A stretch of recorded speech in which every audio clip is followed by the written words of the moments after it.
ሐምዝ ከየት ይወጣል ከጉሮሯችን ሩቁ ክፍል አይን የሚባለው ሐርፍ ከየት ይወጣል ከጉሮሯችን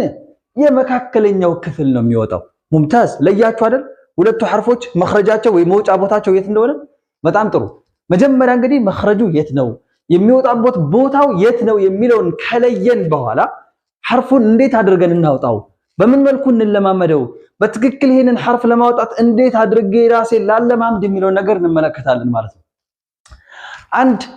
የብዙ ሰው ስህተት ልንገራችሁ እዚህ ጋር ሐርፎችን በትክክል ከቦታቸው ለማውጣት ከተፈለገ ጊዜ በጣም እንዳይፈጅባችሁና ቶሎ ሐርፉን በትክክል ማውጣት እንድትችሉ መከተል ያለባችሁ ነገር ልንገራችሁ ያንን በትክክል ማውጣት የፈለጋችሁትን ፊደል ሳኪን አድርጉት ለምሳሌ እኔ መለማመድ የፈለኩት ማንን ነው ሐምዝ የሚባለውን ፊደል ከሆነ ሐምዝን ምን አደርገዋለሁ ሳኪን አደርገዋለሁ ሙምታዝ طيب ሳኪን አደረኩት ግን እንዲሁ ሳኪን እሱን ብቻ ሳኪን አድርጌ ያልኩ አለማመድም ላ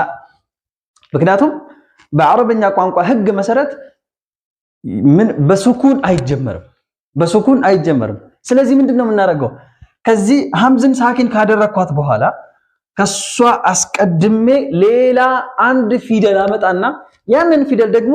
የፈለኩትን ሐረካ ሰጠዋለሁ ከፈለኩ ፈትሃ ከፈለኩ ከስራ ከፈለኩ ضمه ከነዚህ ከሶስቱ ሐረካዎች የፈለኩትን ሐረካ እሰጠዋለሁ ብቻ አንድ ፊደል ከዚህ አስቀድሜ አመጣለሁ ማንን ላምጣ ለምሳሌ እንበልና እስኪ ባ ፊደል እንውሰደው ከሐምዝ አስቀድሜ ማን አመጣው ባእን አመጣው ለዚህ ለባ ከፈለኩ ፈትሃ ሰጠዋለሁ ከፈለኩ በከስራ ከፈለኩ ደግሞ ضمه እሰጠውና በዚህ መልኩ ሐምዟን ሳኪን አድርጌ አስቀድሜ ሙተሐሪክ የሆነ ፊደል አምጥቼ ነው ምን ለማመደው ይሄንን ሳደርግ የሐምዝን ቦታ በትክክል ማግኘት በቀላሉ እንችላለን ማለት ነው